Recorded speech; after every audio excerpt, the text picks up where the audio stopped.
Good morning friends. स्वागत है आप सभी का हमारे YouTube channel exam Shri the new way of learning पर। सबसे पहले मैं आप सबको नूतन वर्ष की हार्दिक बधाई देना चाहता हूं और ईश्वर से हमारी यही प्रार्थना है कि आप सभी को नए वर्ष में आपके गोल को अचीव करने में सहायता प्रदान करें। तो हम लोग जैसा कि एनटीपीसी के प्रीवियस ईयर का सेट कर रहे थे और उसमें हमने एक पेपर कंप्लीट कर लिया था। उसके बाद फिर हमने कुछ महत्वपूर्ण मैथ्स के 2 पेपर कंप्लीट किए थे। फिर हम प्रीवियस ईयर पेपर 2 पे आ गए हैं और आज उसका पार्ट 1 हम लोग कंप्लीट करेंगे। तो चलिए शुरू करते हैं इस कड़ी को आगे बढ़ाते हुए। और आज का पहला सवाल हमारा है, निम्नलिखित में से कौन समूह से संबंधित नहीं है? Monitor, keyboard, webcam, mouse. तो मॉनिटर, कीबोर्ड, वेबकैम और माउस में आप देख रहे होंगे कि कीबोर्ड, वेबकैम और माउस ये तीनों के तीनों कैसे हैं? इनपुट डिवाइस हैं। तीनों के तीनों कैसे हैं? इनपुट डिवाइस हैं। लेकिन कीबोर्ड हमारा इनपुट डिवाइस नहीं है, तो यही हमारा आंसर हो गया, मॉनिटर आंसर हो गया। बाकी सब के सब इनपुट डिवाइस हैं। चलिए नेक्स्ट क्वेश्चन पे चलते हैं। नेक्स्ट क्वेश्चन में है, डैश के संदर्भ में दाब को मापा जाता है। मतलब कि दाब को किसके संदर्भ में मापा जाता है?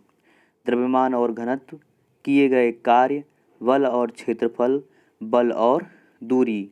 तो हम जानते हैं दाब बराबर होता है बल बटा क्षेत्रफल। दाब बराबर होता है बल बटा क्षेत्रफल। मतलब कि दाब को हम किसके किसके संदर्भ में माप रहे हैं? बल और क्षेत्रफल के संदर्भ में माप रहे हैं। नेक्स्ट क्वेश्चन, नेकचंद का प्रसिद्ध रॉक गार्डन डैश में स्थित है। नेकचंद का प्रसिद्ध रॉक गार्डन डैश में स्थित है। ऑप्शन है श्रीनगर, जम्मू कश्मीर, चंडीगढ़ और शिमला। तो हमारा आंसर होगा इसका चंडीगढ़। नेकचंद का प्रसिद्ध रॉक गार्डन चंडीगढ़ में स्थित है। नेक्स्ट क्वेश्चन, HIV की जांच के लिए किया जाने वाला टेस्ट क्या कहलाता है? पैम स्मीयर, एलिसा, DNA, मैनटॉस। तो जो HIV के लिए जांच होता है उसको हम एलिसा टेस्ट बोलते हैं। और एलिसा का फुल फॉर्म क्या होता है? एंजाइम लिंक्ड इम्यूनोसॉर्बेंट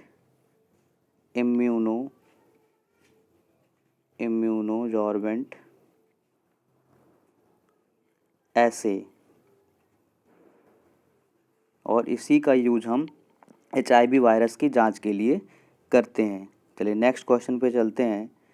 20 एवं 28 का महत्तम समापवर्तक एवं लघुत्तम समापवर्तक ज्ञात कीजिए। 20 और 28 का हमको HCF चाहिए और LCM चाहिए। तो हम जानते हैं HCF क्या होता है? दोनों का डिफरेंस, दोनों नंबर का क्या होता है? डिफरेंस। 28 और 20 का डिफरेंस क्या होगा? 8। तो या तो HCF हमारा 8 होगा या फिर इसका कोई मल्टीपल होगा। तो 8 से हम चेक करें तो 8 से 20 नहीं कटेगा, तो 8 तो इसका HCF होगा नहीं। तो इसका मल्टीपल क्या होगा? 2 और 4। तो इसमें हम हाईएस्ट मल्टीपल लेते हैं तो हमारा 4 क्या हो जाएगा? HCF। और हम देख रहे हैं कि हमारे ऑप्शन में केवल डी ऑप्शन में ऐसा है जिसमें 4 HCF के रूप में दे रखा है। तो हमारा ऑप्शन डी सही हो जाएगा, 4 HCF। बाकी निकालने की ज़रूरत ही नहीं है, निकालेंगे तो आपका LCM आ जाएगा 140। नेक्स्ट क्वेश्चन पे चलते हैं। M14 टैंक 62, टैंक को क्या लिखा गया है? 62। तो उसी तरीके से स्टारडम को क्या लिखा जाएगा? स्टारडम को क्या लिखा जाएगा? तो जरिए देखिएगा, हमने आपसे पहले वीडियो में बता दिया था कि आपको पोजीशन लर्न होनी चाहिए। तो M का पोजीशन क्या होता है अल्फ़ाबेट के हिसाब से? M का पोजीशन होता है 13, इसके लिए लिखा है 14। तो इससे आप क्या समझे कि इसका अपोजिट यहाँ पे लिखा हुआ है। क्या लिखा हुआ है? अपोजिट। ऐसे ही अगर मैं कहूँ टैंक के लिए, तो टैंक में टी आता है हमारा 20 नंबर पे और इसका अपोजिट हो जाएगा 7। ए आता है 1 नंबर पे, ए हमारा आता है 1 नंबर पे, इसका अपोजिट हो जाएगा 26। एन आता है 14 नंबर पे, इसका अपोजिट हो जाएगा 13। के आता है के आता है हमारा 11 नंबर पे, इसका अपोजिट हो जाएगा 16। इसको जब हम ऐड करते हैं तो हमारा आ जाता है 62 यानी कि 62। इसको ऐड करने पे हमारा क्या आ गया, 62। तो ऐसे ही हम स्टारडम का भी अपोजिट नंबर लेकर उसको हम सॉल्व कर देंगे। तो चलिए स्टारडम का अपोजिट नंबर हम ले लेते हैं, क्या आएगा। यस है 19 नंबर पे, तो इसका अपोजिट क्या हो जाएगा, इसका अपोजिट हो जाएगा यस 19 है तो 19 का अपोजिट 7, 19 का अपोजिट 7।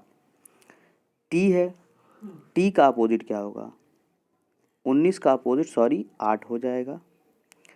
टी 20 है, इसका अपोजिट 7। ए 1 है तो इसका अपोजिट 26। ऐसे ही आर 18 है तो इसका अपोजिट 9। फिर नेक्स्ट क्या है, डी 4 है तो इसका अपोजिट 23। ओ 15 है तो इसका अपोजिट 12 है। और इसके बाद हमारा आता है एम का अपोजिट अभी यहाँ दे रखा था 14। तो इन सबको जब हम जोड़ेंगे 8 7 26 9 और 12 14 23, तो हमारा आंसर आ जाएगा 99। तो ऑप्शन कौन सा सही है, 99। जो भी संख्या दी गई, जो भी अल्फ़ाबेट दिया गया, उसका अपोजिट सीरियल नंबर हम लिख के ऐड कर देना, तो हमारा आंसर आ जा रहा है 99। नेक्स्ट क्वेश्चन पे चलते हैं। नेक्स्ट क्वेश्चन क्या है, निम्न संख्या श्रृंखला में लुप्त संख्या ज्ञात कीजिए। 14, 14 के बाद 28, 42, 56। तो हम देख रहे हैं ये 14 का टेबल यानी कि पहाड़ा ही लिखा हुआ है। 14, 14 दूना 28, 14 42, 14 चौके 56, 14 पच्चे 70। नेक्स्ट क्वेश्चन, 3 क्रमिक संख्याओं का योगफल 126 है, तो सबसे बड़ी संख्या ज्ञात कीजिए। अगर मैं कहूँ इसको बेसिक से लगाने के लिए, तो कभी भी हम अगर क्रमिक संख्या मानते हैं, सीरियल नंबर जब हम मानते हैं, तो हम मानते हैं एक x -1 और एक x +1। तीनों का सम दे रखा है 126 और तीनों का हमने सम कर दिया। तो देख रहे हैं हम 1 से ये 1 कट जाएगा तो इधर आएगा 3x बराबर 126। x हमारा यहाँ से आ जाएगा 42। बड़ी संख्या पूछा है मतलब कि x +1 पूछा है, तो x +1 हमारा हो जाएगा 43। x +1 क्या हो जाएगा, 43। नेक्स्ट क्वेश्चन करते हैं, गांधी इरविन समझौते पर किस वर्ष हस्ताक्षर किया गया था। तो गांधी इरविन समझौते पर 1931 में हस्ताक्षर किया गया था। गांधी इरविन समझौते पर कब, 1931, 5 मार्च 1931। और ये था कहाँ, लंदन में सेकेंड गोलमेज सम्मेलन हो रहा था, सेकेंड राउंड टेबल सम्मेलन हो रहा था, गोलमेज सम्मेलन, उसी में इसका समझौता हुआ था इरविन का और गांधी जी का। नेक्स्ट, चौरी चौरा में हिंसक घटना होने के बाद किस आंदोलन को वापस ले लिया गया था। तो जब चौरी चौरा का आंदोलन, जब चौरी चौरा की हिंसक घटना हुई थी, उस समय हमारा असहयोग आंदोलन शुरू हुआ था, जो कि 1920 में शुरू हुआ था। जब 1922 में 5 फरवरी को गोरखपुर के चौरी चौरा में पुलिस स्टेशन को जला दिया गया, तो गांधी जी ने असहयोग आंदोलन को वापस ले लिया था। नेक्स्ट क्वेश्चन, जी एस की अपेक्षा दोगुना कार्यदक्ष है। यदि जी किसी काम को एस से 30 दिन कम समय में पूरा कर सकता है, तो दोनों मिलकर उस काम को कितने दिन में समाप्त करेंगे। तो हम ऐसा सवाल बताते हैं आपको, इसको आप दक्षता पे ही लगाइए, मतलब इफिशियंसी। तो हम कह रहे हैं एक जी है और एक एस है, जिसमें जी एस से अधिक कार्यदक्ष है। इफिशियंसी का अगर हम रेशियो लिखें, तो अगर एस 1 दक्ष है तो एस क्या है, 2 दक्ष है। और हम जानते हैं कि एफिशिएंसी जो होती है वो टाइम के इन्वर्स होती है। अगर हम ज़्यादा दक्ष हैं तो काम करने में कम समय लेंगे, और अगर हम कम दक्ष हैं तो काम करने में ज़्यादा समय लेंगे। तो टाइम क्या होता है, उल्टा होता है। तो टाइम का रेशियो क्या हो जाएगा, 1:2। अब इसने कह रखा है मतलब कि जी को अगर 1 दिन लगता है तो एस को 2 दिन लगता है। यहाँ पे क्या कह रहा है कि जी किसी काम को एस से 30 दिन कम समय में पूरा करता है। 30 दिन कम समय लेता है, कौन, जी लेता है। और यहाँ से हमने जो माना वहाँ से देख रहे हैं कि 1 दिन का अंतर है, कितने का, 1 दिन का अंतर है। तो यही 1 बराबर 30 हो जा रहा है, 1 बराबर 30 हो जा रहा है। मतलब कि जी 30 दिन में करता है और एस 60 दिन में करता है। जी 30 दिन में और एस 60 दिन में करता है। तो हमसे पूछ रहा है दोनों साथ में काम करें तो कितने दिन में कर सकते हैं। तो चलिए एक कंडीशन हम इसको ले लेते हैं, या और एक कंडीशन हम दोनों को साथ में ले लेते हैं। तो अगर मैं जी की बात करूं तो जी की दक्षता थी 2, और इससे इसने कितने दिन में काम किया, 30 दिन में। जब दोनों साथ काम करेंगे तो उनकी इफिशियंसी ऐड हो जाएगी, तो 2 + 1 3। और अब मान लिया x दिन में इसको करते हैं, वही फार्मूला है MDH वाला। MDH वाला ही फार्मूला है। 2 के साथ 30 दिन लगता है तो 3 के साथ x दिन मानने लगेगा। तो 3 से हमने काट दिया, 3 दायम 30 और 10 दूना हो गया 20। तो x बराबर हमारा क्या आ गया, 20। यानी कि दोनों मिलके उसको कितने दिन में पूरा कर लेंगे, 20 दिन में पूरा कर लेंगे। नेक्स्ट क्वेश्चन क्या है, भारत में स्थापित प्रथम बैंक का क्या नाम था। तो भारत में जो पहला बैंक स्थापित किया गया था उसका नाम था बैंक ऑफ हिंदुस्तान, और ये 1770 ईस्वी में स्थापित किया गया था, 1770 ईस्वी में। और इतने समय जो भी बैंक संचालन में हैं उनमें सबसे पुराना कौन है, हमारा भारतीय स्टेट बैंक। कौन सा है, भारतीय स्टेट बैंक, यानी कि SBI। नेक्स्ट क्वेश्चन, संख्याओं 1 से 100 के मध्य की ऐसी कितनी संख्याएं हैं जिनके इकाई के स्थान पर 3 आता है। तो 1 से 100 के बीच, तो हम देखेंगे कि 1 से 10 के बीच में 3 आता है, 10 से 20 यानी 11 से 20 के बीच में 23 आता है। ऐसे ही 21 से 30 के बीच में इकाई का अंक वाला क्या आएगा, 10 से 20 के बीच में 13 और इसमें 23। तो ऐसे में देख रहा हूँ कि हर 10 के बीच में 1 आ रहा है, और हम जानते हैं कि 1 से 100 तक में कितनी लाइनें होती हैं, 10। कितनी लाइनें होती हैं, 10। तो सब में 1-1 आ जाएगा, मतलब कि हमारी जो संख्याएं होंगी जिनके इकाई अंक में 3 आएगा वो क्या हो जाएंगी, 10 हो जाएंगी। नेक्स्ट क्वेश्चन करते हैं, निम्न में से समानता ज्ञात करें। ऑलिव तेल, नारियल तेल, कॉड लिवर तेल, सूर्यमुखी तेल। तो समानता क्या है इन सब में, ये सब के सब क्या हैं, तेल ही हैं। ये सब के सब क्या हैं, तेल हैं। तो हमारा विकल्प क्या सही हो जाएगा, डी ऑप्शन हमारा राइट है। Got it. नेक्स्ट क्वेश्चन, श्रृंखला में लुप्त पद ज्ञात कीजिए। मतलब कौन सा पद इसमें वैकेंट है वही हमको पता करना है। तो फिर से कोडिंग डिकोडिंग का क्वेश्चन आ गया है। देख रहे हैं N से P हो जा रहा है, P से R, R से T, T से डैश, डैश से X, X से Z। तो N किस नंबर पे आता है, ज़रा इसको देखिएगा। N आता है 14 नंबर पे, P 16 नंबर पे, R 18 नंबर पे और T 20 नंबर पे। सब में 20-20 का डिफरेंस है। सब में क्या है, 20-20 का डिफरेंस है। तो चलिए ऐसे ही हम आगे कंटिन्यू करते हैं। नेक्स्ट देख रहे हैं हम, A है, A के बाद C है, मतलब 1 है, फिर 3 है, फिर 5 है, फिर 7 है। तो अगला क्या हो जाएगा, 9। ऐसे इसमें 20 के बाद क्या हो जाएगा, 22। 22 नंबर पे आता है हमारा V, 9 नंबर पे हमारा आता है I। तो हमारा क्या हो जाएगा, V और I। तो वो कौन से ऑप्शन में है, VI, VI B में है। तो हमारा ये सही हो जाएगा। सब में 2-2 इंक्रीज कर रहा है। नेक्स्ट, चलिए नेक्स्ट क्वेश्चन पे चलते हैं। मनुष्य की छोटी और बड़ी आंत में से कौन सी आंत बड़ी है।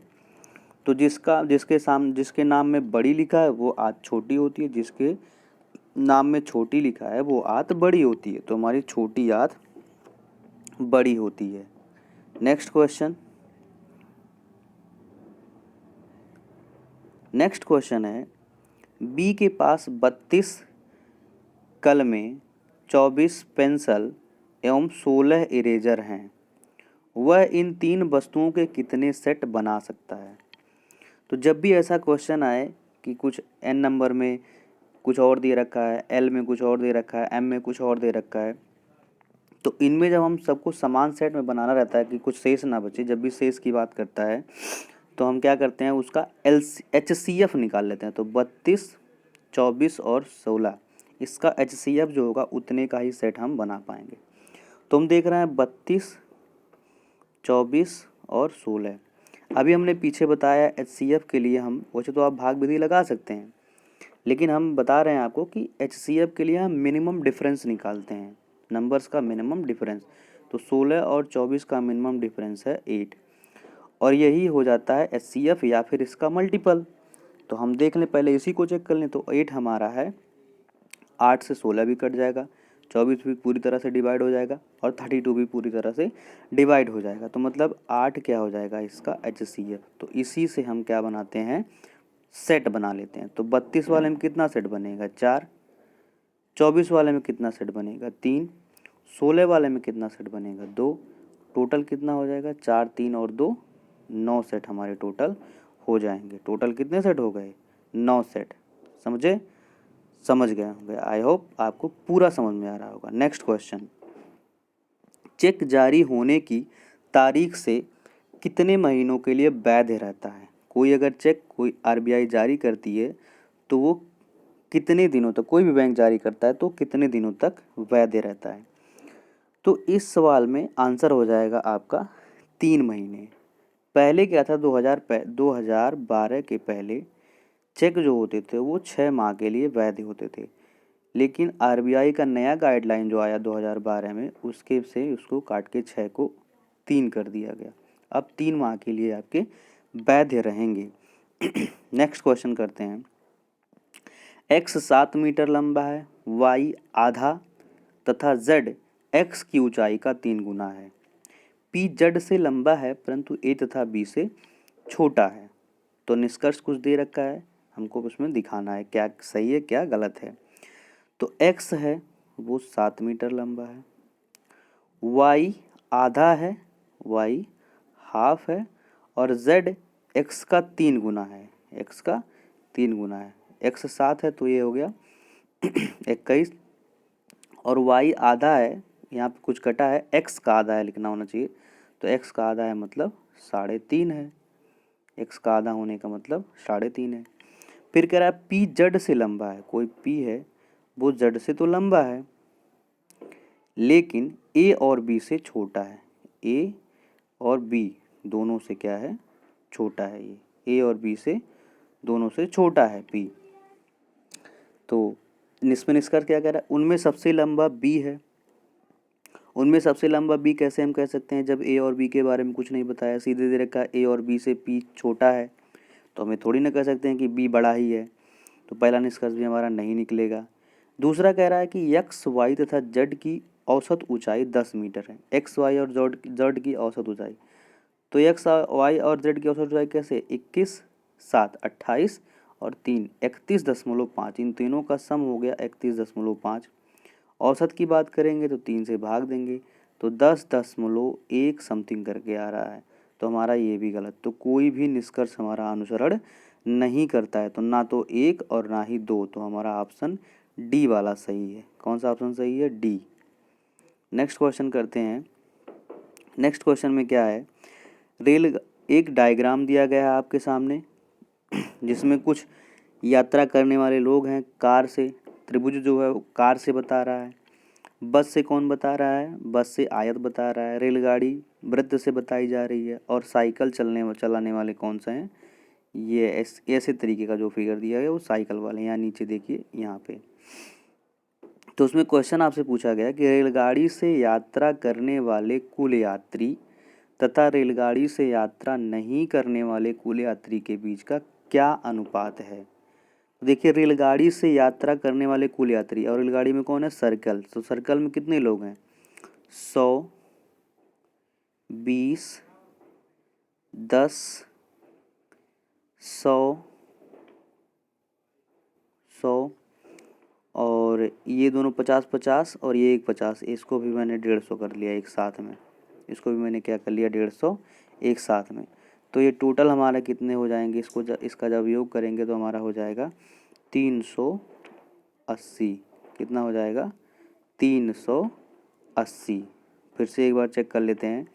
एक ऊपर 100 हो गया रेलगाड़ी से यात्रा करने में, फिर नीचे 20 और 10, ये 100, ये 20, ये 10, फिर एक और एक 200 और फिर एक और है 50 और 50, 100 और एक 50, 150 ये हो जाएंगे।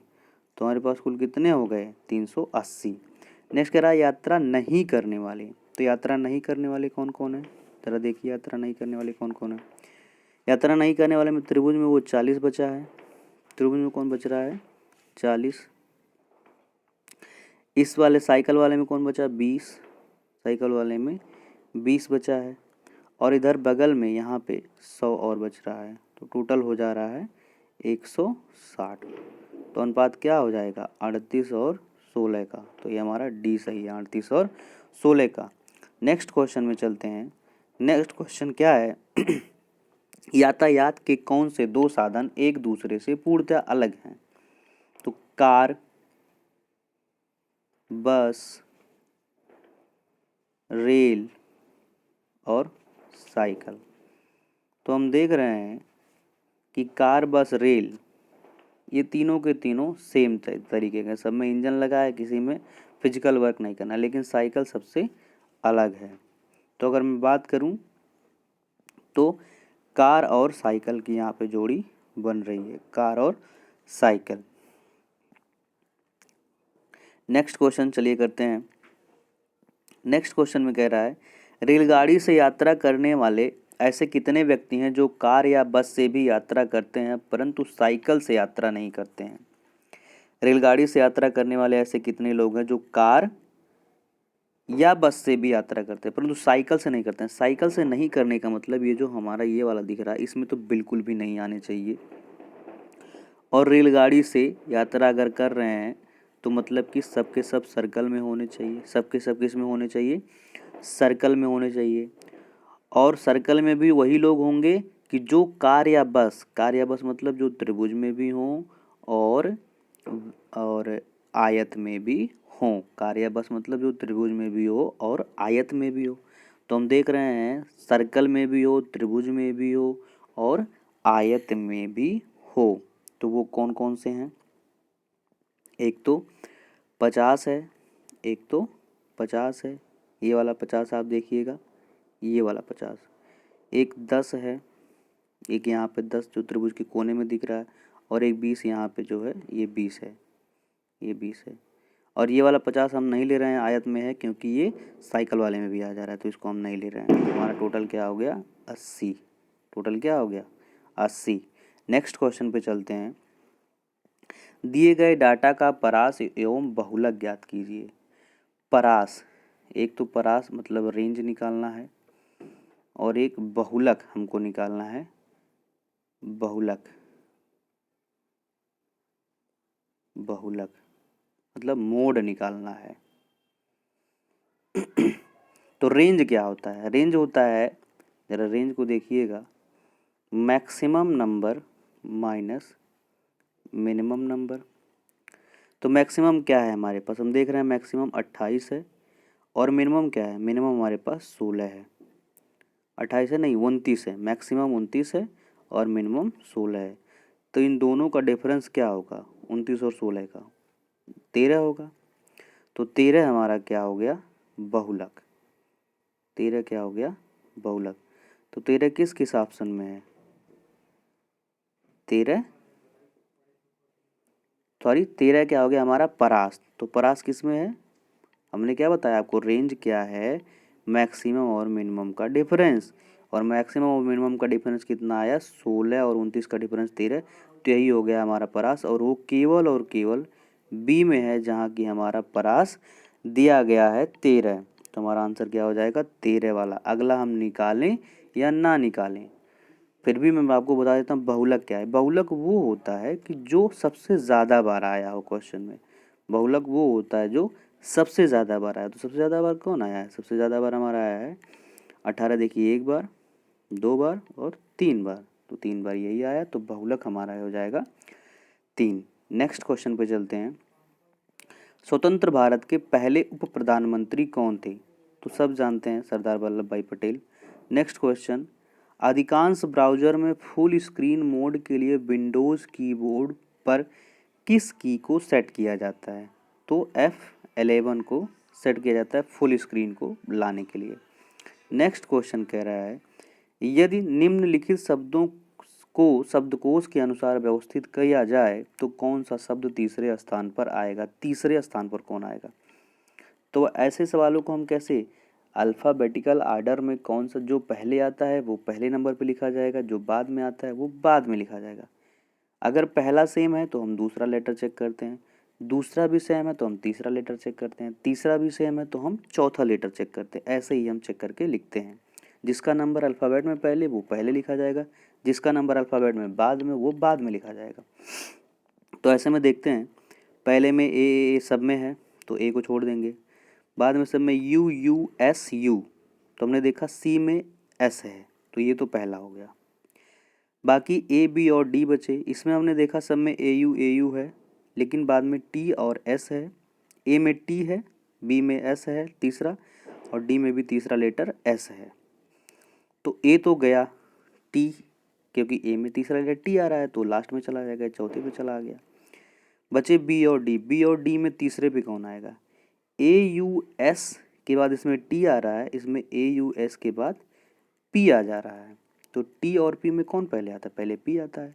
इसका मतलब कि हमारा डी वाला पहले आ जाएगा। डी वाला कहाँ आ जाएगा? पहले आ जाएगा। तो ए एस टी है और इसमें क्या है? ए एस पी है, तो डी वाला हमारा पहले आ गया, मतलब कि डी वाला हमारा पहले, तो डी वाला दूसरे नंबर पे आ गया। तो तीसरे नंबर पे कौन आया? बी वाला, और बी वाला क्या है? आस्टर, AUSTER, ये हमारा आ गया तीसरे नंबर पे। समझ में आया होगा। नेक्स्ट क्वेश्चन, एक खंभा जिराफ से लंबा है जो वृक्ष से लंबा है। एक खंभा जिराफ से लंबा है जो वृक्ष से लंबा है। खंभा है वो लंबा है जिराफ से, जो कि वृक्ष से, माने जिराफ वृक्ष से लंबा है। फिर क्या कह रहा है? सिग्नल खंबे से छोटा है। एक सिग्नल है जो कि खंबे से छोटा है।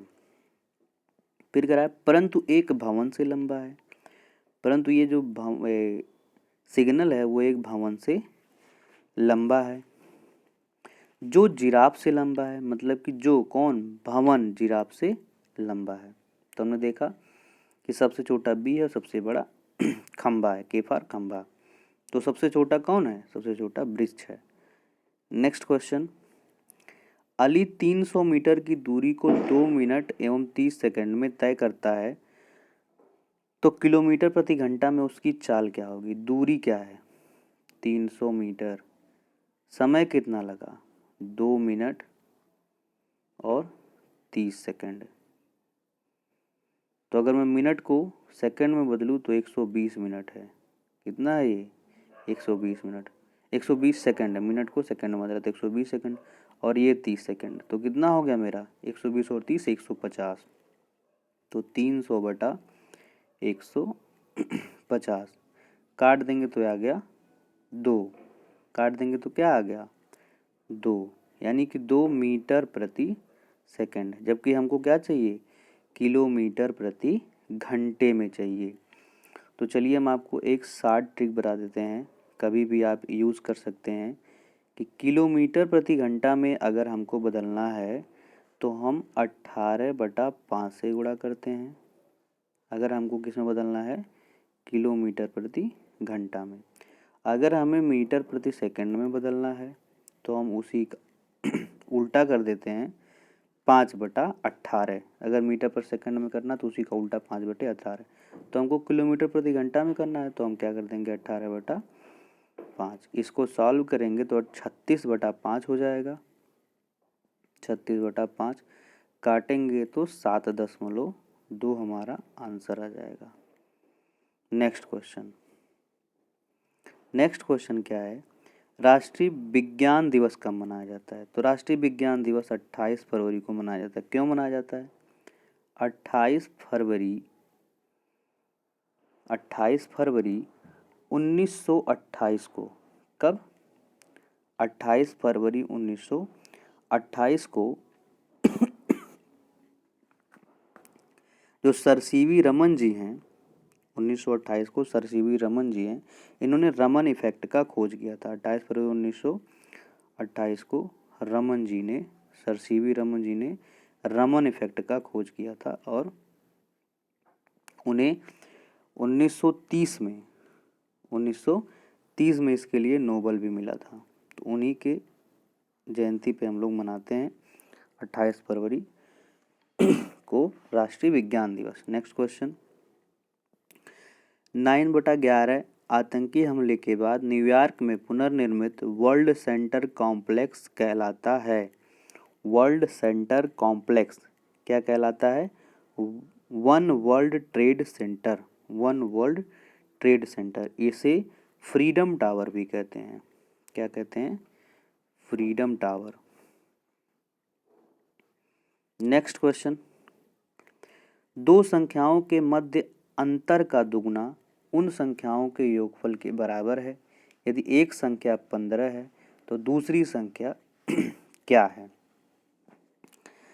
तो अगर मैं कहूँ, इसको तो मैं विकल्प से भी कर सकता हूँ, लेकिन मैं आपको करके दिखा देता हूँ। दो संख्या कोई है, x है और एक y है। कह रहा है कि उन संख्याओं के मध्य अंतर का दुगुना, तो x माइनस वाई का दुगुना उन संख्याओं के योग के बराबर है, तो x प्लस वाई के बराबर है। हल करेंगे तो क्या आएगा? इधर से करेंगे तो 2x और ये वाला x जब इधर आएगा तो हो जाएगा x बराबर, ये 2y उधर जाएगा तो 3y। तो x और y में कितना क्या अनुपात हो गया? 3:1। तो अगर मैं कहूँ 3 15 है तो 1 क्या हो जाएगा? 5, और यही हमारा 5 आंसर सही है। नेक्स्ट क्वेश्चन, तापमान को किसी विशिष्ट डिग्री में व्यवस्थित करने के लिए प्रयुक्त होने वाला उपकरण क्या कहलाता है? तो वो है थर्मोस्टेट। अगर विशिष्ट डिग्री में व्यवस्थित करना तो थर्मोस्टेट, बाकी तापमान मापने के लिए तो आप जानते हैं थर्मामीटर, और ये पायरोमीटर भी है। तो इसलिए विशिष्ट डिग्री में जब व्यवस्थित करना होगा तो थर्मोस्टेट। नेक्स्ट, मनुष्य के नाखून डैश के बने होते हैं? तो मनुष्य के नाखून केराटिन के बने होते हैं। मनुष्य के नाखून केराटिन के। नेक्स्ट क्वेश्चन, महारत्न किस समूह को निर्दिष्ट करता है? महारत्न, आपने सुना होगा महारत्न कंपनियां। तो क्या है? सार्वजनिक क्षेत्र के केंद्रीय उद्यम का क्या है? महारत्न सार्वजनिक क्षेत्र के केंद्रीय उद्यम। और इतने समय कितनी महारत्न कंपनियां हैं? 9 महारत्न कंपनियां हैं। कितनी महारत्न कंपनियां हैं? 9। अभी तक 8 थी, इस साल एक और ऐड हो गई है, 9। नेक्स्ट क्वेश्चन,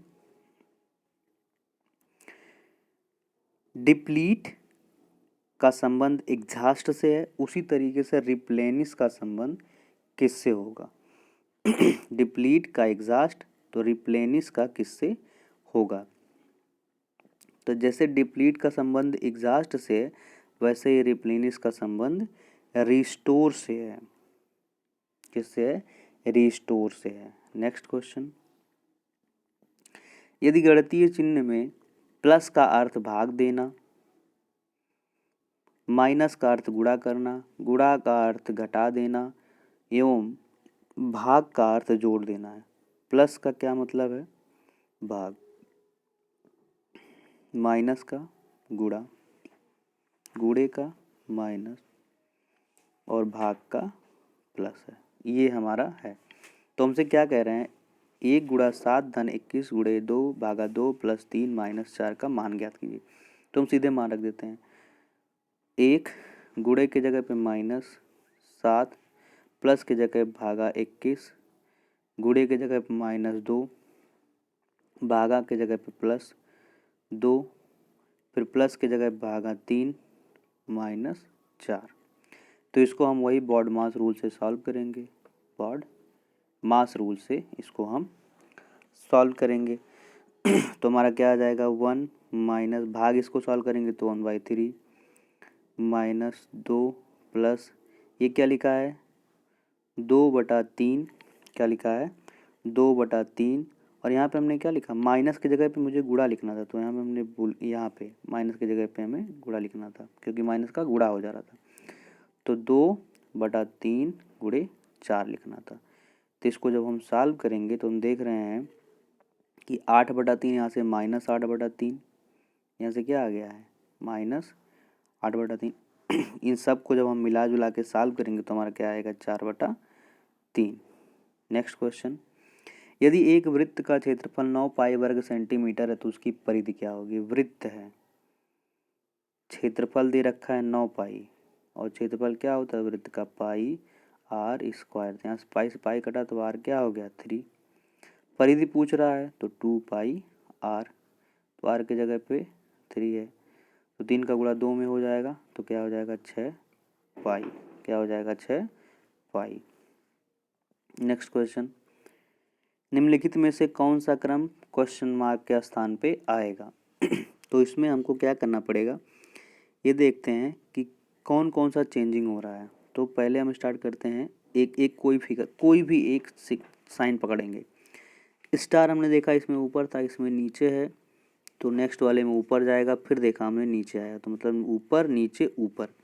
तो ऊपर किस में है स्टार, ए में है, सी में है, तो बी और डी, तो ऐसे ही गया। फिर दूसरा कुछ पकड़ते हैं, इसमें सर्कल स्टार के बगल में है, नेक्स्ट वाले में एक पोजीशन वो नीचे आ गया, इसमें यहाँ है, फिर इसमें एक पोजीशन नीचे आया, तो तीसरे में कहाँ चला जाएगा, तो तीसरे में इसको फिर क्रॉस करके इस तरफ चला आएगा, इस तरफ आप देख रहे होंगे, यहाँ जहाँ वर्ग है यहाँ पे आ जाएगा तीसरे में। तो ये किस में है, केवल सी में है। सी में है, तो हमारा सी सही हो जाएगा। नेक्स्ट क्वेश्चन, के ने 11,000 रुपये में एक मेज खरीदा एवं इसे 13,500 रुपये में बेचा, तो उसका लाभ क्या होगा। तो 11,000 में उसने खरीदा था, 13,500 में बेचा, मतलब 2,500 का उसे लाभ हुआ था। परसेंटेज कह रहा है तो परसेंटेज के लिए 100 से गुणा करा देंगे, काटेंगे इसको, 2 शून्य से 2 शून्य, एक ये शून्य से एक ये शून्य, तो आया हमारा 250/11। इसको काटेंगे तो 11 दूना 22, 3 30 हो गया, 11 दूना 22, 8 30 80 77, 22.7, क्या आ गया 22.7। नेक्स्ट क्वेश्चन, एक निश्चित कोड भाषा में 41095 को क्या लिखा जाता है, रेडी, READY। ऐसे ही 8084032 को फ्रेल लिखा जाता है, क्या फ्रेल, AILS, फ्रेल्स लिखा जाता है। तो हमसे पूछ रहा है कि 8 3 1 4 5 4 1 9 के लिए क्या लिखा जाएगा। तो देखिए इसमें 8 का कोड क्या है, F, 8 का कोड क्या है, तो हमारे इस 8 के लिए क्या आएगा F। तो सब में है। नेक्स्ट 3 है, तो 3 का कोड क्या है, इसमें 3 का कोड ये वाला लास्ट से तीसरा नंबर, तो लास्ट से तीसरा नंबर 1 2 3, तो I है, क्या है I है, तो FI। तो देखिए FI केवल B में है और D में, तो ये C और ये तो गया कट। नेक्स्ट चेक करते हैं 1 है इसमें दूसरे नंबर पे, तो E, FIE, तो FIE D में नहीं है, तो हमारा B क्या हो जाएगा आंसर, FIERED, B हो जाएगा आंसर। नेक्स्ट क्वेश्चन, राष्ट्रमंडल खेलों का आयोजन कितने वर्ष के अंतराल पे होता है। तो राष्ट्रमंडल खेलों का आयोजन 4, ओलंपिक का भी 4, क्रिकेट विश्व कप का भी 4, सबका 4-4 होता है। नेक्स्ट, गोपाल 100 किलोमीटर की दूरी तय करता है, वह पहले 40 किलोमीटर की दूरी 60 किलोमीटर प्रति घंटे की दर से एवं शेष दूरी 40 किलोमीटर प्रति घंटे की दर से तय करता है, तो उसकी औसत चाल किलोमीटर प्रति घंटा में क्या हो जाएगी। तो औसत चाल जो होती है हमारी, वो होती है कुल दूरी बटा कुल समय, कुल दूरी बटा कुल समय। तो कुल दूरी तो वो 100 ही चल रहा है, बस 2 टुकड़ों में चल रहा है। तो पहले टुकड़े में उसने 40 किलोमीटर को 60 किलोमीटर प्रति घंटे की दर से चला, तो समय हो जाएगा 40 बटा 60, समय बराबर दूरी बटा चाल से, ये दूरी बटा चाल, तो 40 दूरी 60 चाल। नेक्स्ट में वो शेष दूरी माने 60 किलोमीटर को 40 के हिसाब से चला, तो औसत चाल उसका क्या हो जाएगा, इसको देखते हैं। ये 0 से 0 गया, ये 0 से ये 0 गया, ये 2 दूना 4, ये 2 तियाँ 6, ये 2 तियाँ 6, ये 2 दूना 4। तो हमारा क्या आ रहा है, यहाँ पे आ रहा है, देखिए क्या आ रहा है, आ गया ऊपर 100 बटा 2/3 प्लस 3/2। इसको जब आप सॉल्व करेंगे तो आ जाएगा आपका 46 आपका कितना आ जाएगा, 46.15, 46.15। इसको सॉल्व करेंगे एलसीएम लेके तो 46.15 आ जाएगा। नेक्स्ट क्वेश्चन, एक व्यक्ति के पास 165 रुपये की धनराशि है, जिसमें 5 रुपये 10 रुपये और 20 रुपये के सिक्के हैं, 3:2:1 के अनुपात में हैं, और टोटल रुपए कितने हो जा रहे हैं, टोटल रुपए हो जा रहे हैं उसके पास 165 रुपये हैं। तो पूछ रहा है 20 रुपये के कितना, 20 रुपये वाले नोट का कितना मूल्य होगा, यानी 20 रुपये वाला कितना रुपया है, 20 रुपये के नोट का कितना रुपया है, नोट की संख्या नहीं कितना रुपया है ये पूछा है।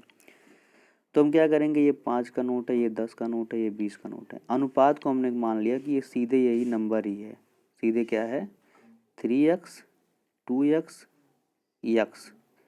तो अगर 3x नोट 5 के हैं तो पैसा कितना हो जाएगा 15x, 2x नोट 10 के हैं तो उसका रुपया कितना हो जाएगा 20x, और 20x नोट 20 के एक x नोट है तो उसका रुपया क्या हो जाएगा 20x, और ये टोटल कितना है 165 रुपया दे रखा है।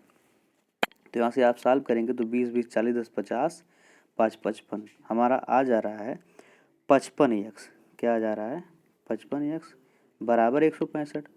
तो यहाँ से x बराबर क्या हो जाएगा, x बराबर हमारा हो जाएगा 3, x बराबर क्या हो जाएगा 3, x बराबर 3 मतलब कि 20 वाला कितना नोट है 3, तो उसका मूल्य कितना हो जाएगा 20 के 3 नोट मतलब 60 रुपये।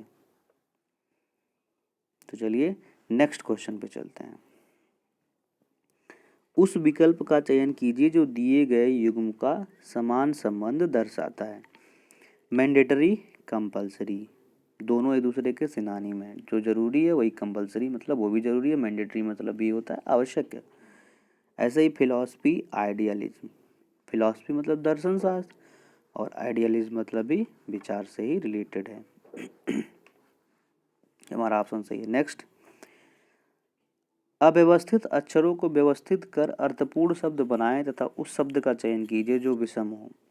तो क्या बनेगा DNHA EDAH THEA IRHA, तो इससे क्या बनेगा DNHA। थोड़ी देर आप सोच लीजिए फिर देखिए क्या बनेगा। चलिए मैं बताता हूँ, इससे बनेगा हैंड HAND हैंड, इससे बन रहा है हेड HEAD हेड, इससे HEAT हीट, और इससे हेयर HAIR। तो कौन सा अलग है, हैंड हेड हीट हेयर। तो देख रहे हैं ये तीनों hand head heat, hand head और एयर, ये तीनों बॉडी पार्ट हैं, क्या है बॉडी पार्ट हैं, बाकी ये अलग है हीट। तो ये तीसरे नंबर पे, तो ये अलग है। नेक्स्ट क्वेश्चन, W-9 का होल स्क्वायर क्या है, तो ये सीधे A-B का होल स्क्वायर तोड़ दीजिए, इतना इजी क्वेश्चन क्या करवाएं अब हम। W स्क्वायर ये हो जाएगा W-9 है तो हो जाएगा W square plus 81 minus 18W, तो किस में है W square plus 81 minus 18W, तो ये हो गया। नेक्स्ट क्वेश्चन, ASC सेकंड के संदर्भ में निम्न में से कौन सा कथन सही है? निम्न में से कौन सा कथन सही है? तो ये है एक character encoding system. ASC second क्या है? Character encoding system. Next question, दिए गए समुच्चय का औसत एवं माध्यिका, औसत एवरेज और माध्यिका, माध्यिका, तो इसको जरा करते हैं। एवरेज क्या करेंगे हम? तो सिंपली सीधे सबको जोड़ देंगे, सीधे क्या करेंगे? सबको जोड़ देंगे, टोटल नंबर से हम भाग दे देंगे। तो टोटल जोड़िए क्या आ जाएगा? 7 5 12 5 17 2 19 19 6 25 5 30 और 7 और ये 3 10, कितना हो जा रहा है? 7 5 12 5 17 2 19 6 25 25 5 30 10 40 40 7 47 और 47 6 53, टोटल मेरा आ गया 53 और संख्या कितना है? 10। तो हमारा आ गया एवरेज 5.3। तो औसत तो 5.3 आ गया, तो ये दोनों विकल्प तो गए, केवल A और D बचा। अब बात करते हैं माध्यिका की। तो माध्यिका के लिए ऐसे सवालों में जब संख्या ऐसे दी रहती है उल्टी सीधी, तो हम क्या करते हैं? पहले संख्याओं को आरोही क्रम में लिखते हैं। क्या करते हैं? पहले संख्याओं को आरोही क्रम में लिखते हैं। तो आरोही क्रम में लिखेंगे तो सबसे पहले आएगा 2, सबसे पहले क्या आएगा? 2, उसके बाद क्या आएगा? 3, उसके बाद 3, फिर 5 5 5, फिर 6, फिर 6, फिर 7, फिर 7, फिर 7, 7 7 7 3 बार है, 6 2 ही बार है, 6 2 बार हो गया। 5 3 बार है, 5 3 बार है, 2 और 3 एक एक बार है, तो हो गया कितना? 1 2 3 4 5 6 7 8 9 10, ठीक है हमारा नंबर। अब हम माध्यिका जब निकालते हैं तो हम क्या करते हैं कि बीच में जो पद पढ़ते हैं उन्हीं का सम बटा 2 कर देते हैं। बीच में जो 2 पद पढ़ते हैं, पद जो भी पड़ेगा बीच में, उसका सम बटा 2। तो अगर 10 संख्या देखें तो बीच में कौन सा आएगा? 5वां और 6ठा, ये 5 और 6, तो हो जाएगा 11 बटा 2 माने 5.5 5.5, तो ये डी में है। 5.3 एवरेज, 5.5 उसका आंसर।